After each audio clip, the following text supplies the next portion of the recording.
Bulletin का बाकायदा आगाज करेंगे। अफगान तालिबान की जानिब से चमन में पाक अफगान दोस्ती गेट को तबाह करने का झूठा प्रोपेगेंडा बेनकाब। चमन में पाक अफगान दोस्ती गेट पर अफगान तालिबान का एक और प्रोपेगेंडा बेनकाब हो गया। सिक्योरिटी जराये के मुताबिक अफगान तालिबान ने अपनी तरफ का गेट तबाह करके पाकिस्तान की जानिब का जाहिर किया। पाकिस्तान की जानिब मौजूद पाक अफगान दोस्ती गेट मुकम्मल तौर पर ठीक हालत में। अफगान तालिबान और खारजी कल रात से अपने 100 से ज्यादा कारिंदों की हलाकत के बायस मुकम्मल हवास बाख्ता हो चुके हैं। इसी पर बात करेंगे। अदील वड़ाइच हमारे साथ मौजूद हैं। अदील, अब ये किस किस्म की रविश चल रही है? खुद से कार्रवाइयां कर कर और झूठे प्रोपेगेंडे बना रहे हैं। देखें, अफगान तालिबान और फितनतुल खारिज की जानिब से अफगानिस्तान की जानिब जो दोस्ती गेट था उसको तबाह करके इसको पाकिस्तान की जानिब का जाहिर करके झूठा प्रोपेगेंडा किया गया, जो कि बिल्कुल बेनकाब हो गया है। इसकी बाकायदा फुटेज जो है वो जारी हो चुकी है। अब पाक फौज का अफगान जारहियत पर जो मुंह तोड़ जवाब आया है उस पे अफगान तालिबान खास बाख्ता हो गए हैं। जोब और चमन सेक्टर में मुतअद्दिद पोस्टें और खारजीन की पनाहगाहें जो हैं वो मुकम्मल तौर पे तबाह हो चुकी हैं और पाक फौज की जानिब से अफगान तालिबान के खिलाफ मुख्तलिफ सेक्टर्स में भरपूर जवाबी कार्रवाइयां अब भी जारी हैं। पाक फौज की जवाबी कार्रवाइयों में भारी तोपखाने का इस्तेमाल किया जा रहा है। भारी तोपखाने की गोलाबारी से अफगान तालिबान की मुतअद्दिद पोस्टें और खारजीन की पनाहगाहें जमीन बोस हो चुकी हैं और पाक फौज की कार्रवाइयों के दौरान मुतअद्दिद अफगान तालिबान जो हैं वो जख्मी और जहन्नुम वासिल हो चुके हैं। तो पाक फौज ने अफगान तालिबान की चौकियों को मार्टर फायर से शदीद निशाना बनाया है। बड़ा डैमेज हुआ है, शदीद डैमेज हुआ है, जिससे मुतअद्दिद उनकी जो पोजीशंस हैं वो तबाह हो गई हैं और पाक फौज की जवाबी कार्रवाई से अफगान तालिबान को भारी जानी और माली नुकसान भी उठाना पड़ रहा है। अब वो ख्वास बाख्ता हो के इस तरह का प्रोपेगेंडा कर रहे हैं। मुकम्मल तौर पर हवास बाख्ता हो चुके हैं। अदील वड़ाइच, आप हमें आगाह करते, आपका बहुत शुक्रिया। पाक फौज का अफगान जारहियत पर मुंह तोड़ जवाब। जोब और चमन में सेक्टर में मुतअद्दिद पोस्टें और खारजियों की पनाहगाहें मुकम्मल तौर पर तबाह कर दी गई। पाक फौज की जानिब से अफगान तालिबान के खिलाफ मुख्तलिफ सेक्टर्स पर भरपूर जवाबी कार्रवाइयाँ जारी हैं। ब्रिगेडियर रिटायर्ड मसूद खान साहब हमें ज्वाइन कर रहे हैं इस मामले पर। एक बार फिर उनसे उनका तज्जिया ले लेते हैं। सर, आपके वक्त का एक बार फिर शुक्रिया। पाक फौज का अफगान जारहियत पर मुंह तोड़ जवाब जारी है, उस वक्त से ही जारी है जब से ये अफगानिस्तान ने ये दरअंदाजी करने की कोशिश की, जो क्रॉस बॉर्डर जो दहशतगर्दी है उसका आगाज़ किया। जोब और चमन सेक्टर में मुतादिद पोस्टें और खारिजियों को जो है वो तबाह किया है। उनकी जो पनाहगाहें, कमी गाहें हैं, उनको भी तबाह कर दिया गया है। What's your take on it? और सूरत हाल साउथ एशिया की आप कहाँ जाते हुए देख रहे हैं सर?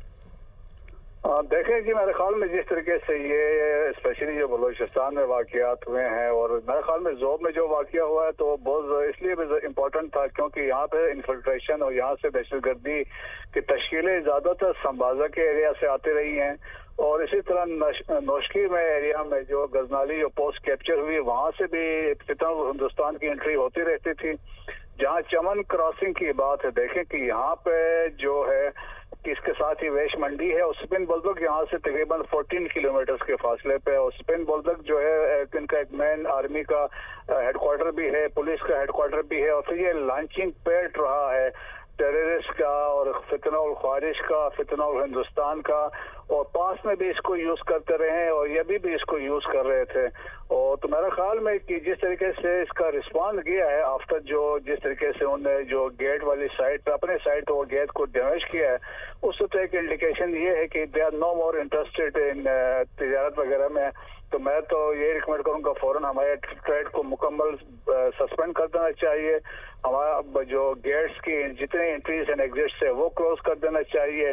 अनडॉक्यूमेंटेड अफगान हैं जिनको हमें यहाँ से फौरन रवाना कर देना चाहिए विद इन दिस मंथ। और जहाँ तक से साउथ एशिया की सिचुएशन की बात है, देखें कि पाकिस्तान के लिए कि ये बाय डिजाइन विद कनाइमेंट्स या समझ ले कि Afghanistan is no acting as a proxy for India, उनके कहने पे ये सारा वो कुछ कर रहे हैं और हमने खैर नहीं देखी अफगानिस्तान से। राइट फ्रॉम 1950 से जब से इनके आपस में दोस्ती के मुआहदे हुए हैं उस वक्त से पाकिस्तान और के खिलाफ इंडिया और अफगानिस्तान दोनों ने मिलकर पाकिस्तान को डिस्टेबलाइज करने की कोशिश उस वक्त भी की है और अभी भी कर रहे हैं। और देखें ये नाम नहात इस्लाम के नाम पे हुकूमत ये बनी है, ये तो रजीम है, अथॉरिटेरियन सेल्फ इम्पोज अथॉरिटी है और इसके अलावा देखें कि ये इनका मेरे ख्याल में तो जिस तरीके से हम जवाब दे रहे हैं, स्पेशली बलूचिस्तान के सामने स्पिन बोल्दक में और कंदहार में भी चीखें सुनाई दे रही हैं। सर, ये सारी सूरत हाल के ऊपर मैं आपसे ये भी जानना चाहूँगा कि अफ़गान तालिबान की जानिब से सफ़ेद परचम लहराया जाता है, फिर वहाँ से कार्रवाई की जाती है, फिर यहाँ से अफ़गानियों को जो है भरपूर जवाब दिया जाता है। पसे पर्दा मकासद क्या हैं? क्या अफ़गानिस्तान की जो कोर लीडरशिप है वो चाह रही है कि ये जंग ख़त्म हो जाए, लेकिन जिनके कांधों पर चढ़कर ये अफ़गानिस्तान की जानिब से जंग छेड़ी गई है वो ये नहीं चाहते, ख़ास करके भारत? ऐसा ही है?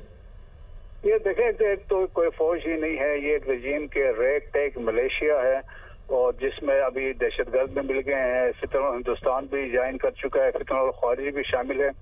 तो ये सब मिल के पाकिस्तान को बेसिकली एक फ्रंट खोल रहे हैं वेस्टर्न, ताकि पाकिस्तान इधर भी बिजी रहे, ताकि इंडिया फिर इसका फायदा उठा के इस पे कोई वो फर्दर फ्यूचर में कोई कार्रवाई कर सकता है। तो उस पॉइंट ऑफ व्यू से है, लेकिन हमें वी आर अलर्ट, हमें पता है कहाँ पे हमने क्या रिस्पॉन्ड करना है। लेकिन ये है कि देखिए कि वहाँ पे तो कोई अथॉरिटी है ही नहीं है अफगानिस्तान के अंदर। This a division between Kabul और कंदहार में अलग है, नॉर्दर्न रेजिस्टेंस फ्रंट अलग लड़ रही है।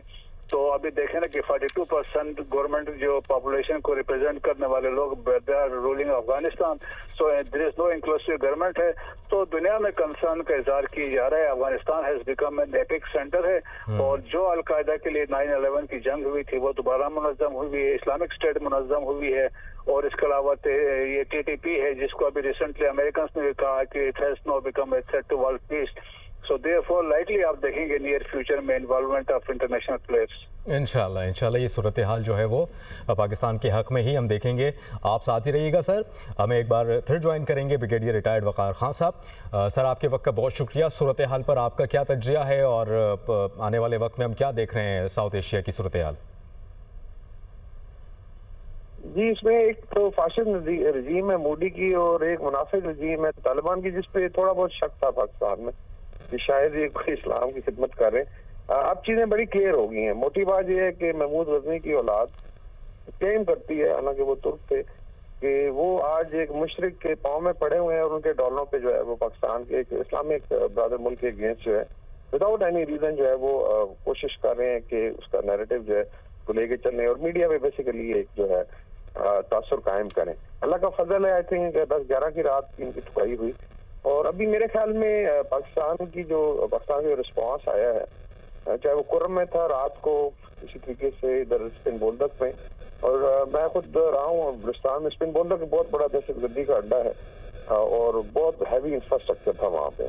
आई वुड से कि बलूचिस्तान में जितनी भी दहशतगर्दी उसका मरकज था तो उसको टोटली मिसमार कर दिया गया। उसके अलावा जो है इस तरह अभी जोब के सामने भी इतलात आ रही हैं ऑपोजिट जोब जो है, तो जितने भी बॉर्डरिंग रीजन में गुड थिंग है, पाकिस्तान को भी बड़ी अच्छी अपॉर्चुनिटी मिली है और बल्कि मेरी रिकमेंडेशन तो होगी कि अभी आगे बढ़ के तो एक बफर जोन कायम किया जाए। यहाँ तुर्की में हम लोग हैं, तुर्किया ने सीरिया में जब इन पे दहशतगर्दी के हमले होते थे तो एक बफर जोन पूरा क्रिएट किया था 20 किलोमीटर का, और उसमें फिर टर्किश फोर्सेज ऑपरेट करती हैं, शायद अभी तक हैं। तो ये एक तरीका होता है फिर लेसन देने का। दूसरा, I think I agree with जो बातचीत हो रही है कि अभी अफगानिस्तान के अंदर बहुत आवाजें आ रही हैं। कल कुछ स्पेसेस हुई हैं सोशल मीडिया पे जिसमें फांसीदान बच्चियां बैठी थी, इसमें उज़्बेक हैं, हज़ारा हैं, उसके अलावा ताजिक हैं, and basically they are not against Pashtun, लेकिन वो कह रहे थे जी कि तालिबान से जान छुड़ाए हमारी और पाकिस्तान को सपोर्ट करेंगे। नॉर्दर्न रेजिस्टेंस फ्रंट के अटैक्स भी शुरू हो गए और मेरी अपनी प्रेडिक्शन है कि अगर ये बाहर नहीं आते जो मेरे लग अच्छा वकार साहब, जिस तरह से आप फरमा रहे हैं, पॉसिबल है कि रिजीम चेंज हो जाए? जिस तरह से आपने कहा कि अंदर से ये आवाज़ें आ रही हैं अफगानिस्तान के तालिबान के खिलाफ ही, और जो रिजीम चेंज का मामला है इन फ्यूचर वो भी हो सकता है अफगानिस्तान में? ये पॉसिबिलिटी, मेरी तो प्रेडिक्शन है कि 6 मंथ में हो जाएगा। उसकी देखें, उसके जो है खतोखाल ऑलरेडी क्लियर है कि विद इन तालिबान जो है अभी फैक्शनिज्म बहुत ज्यादा हो गया है, because some of the faction feel के जी आपने बहुत गलत की है। एक ही बड़ी खा था पाकिस्तान, जहाँ से आप पले बड़े, सारा आपकी फैमिली जहाँ पर बिजनेसेस थे और आपने सारे हालात खराब कर दिए, फिर मुश्किल के कहने पे। दूसरा मेरे ख्याल में नॉर्दर्न ईस्टर्न फ्रंट, देखिए 2 करोड़ खवातीन बंद है अफगानिस्तान की, 2 करोड़ खवातीन लिटरली घरों में बंद है। तो आपके ख्याल में इस सेंचुरी में 21st सेंचुरी के 3rd डिकेड में ये हो सकता है दुनिया में कि इस तरीके से आप अप्रेस करें? और ये मेरे ख्याल आपके लास्ट शॉट्स हैं उनकी तरफ से। ठीक है, यानी कि हर इंसान अक्ल खुल है और तालिबान को भी ये चाहिए कि अपनी अक्ल का इस्तेमाल करे, ना कि भारत के कहने पर पाकिस्तान पर चढ़ाई कर दे और इस तसलसल को बरकरार रखे। सर आपका बहुत शुक्रिया। वकार खान साहब ने ज्वाइन किया था, मसूद खान साहब ने भी ज्वाइन किया था, बहुत शुक्रिया दोनों का।